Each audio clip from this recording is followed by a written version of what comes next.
I'm really kicking myself in the ass for not checking out Poor Things last year and waiting until this year. I don't know what my deal was. I kind of had a predisposition against this film. I thought it looked pretentious. Wasn't really the biggest fan of Yorgos Lanthimos before this movie. I wasn't really impressed with The Lobster. I did like The Killing of a Sacred Deer. Didn't care that much for The Favorite. This movie just looked kind of weird and off-putting, and I don't know, very wanting to be like Charlie Kaufman-ish, and I don't really like Charlie Kaufman. That's a whole other fucking thing. Don't get me started on that. But I stand corrected. I had a cinematic experience watching this film. Emma Stone deserves the Oscar. It was so beautiful, and it was a transformative experience for me. And this is what I want to experience every time I watch a movie. This film is wildly imaginative, exhilarating, it's over the top, it's bizarre, it's brilliant. It's a tour de force for director Yorgos Lanthimos. I hope I'm saying his name right. Please don't come after me.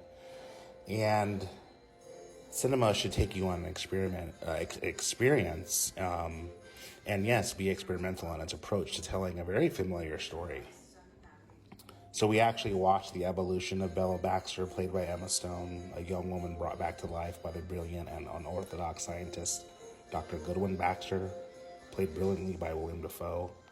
Now, under Baxter's protection, Bella is eager to learn. She's hungry for the worldliness she is lacking, and runs off with Duncan Wedderburn, who is brilliantly played by Mark Ruffalo, a wannabe alpha male who was beta to the T, the most insecure, narcissistic mess of a man. Also a debauched lawyer, and a cross-country, cross-continent worldwide adventure ensues. And, freed from the prejudices of her times, Bella grows steadfast in her purpose to stand for equality and liberation. And it's been it hasn't happened recently where I've seen a movie where the character arc was just so clear and you were really rooting for Bella.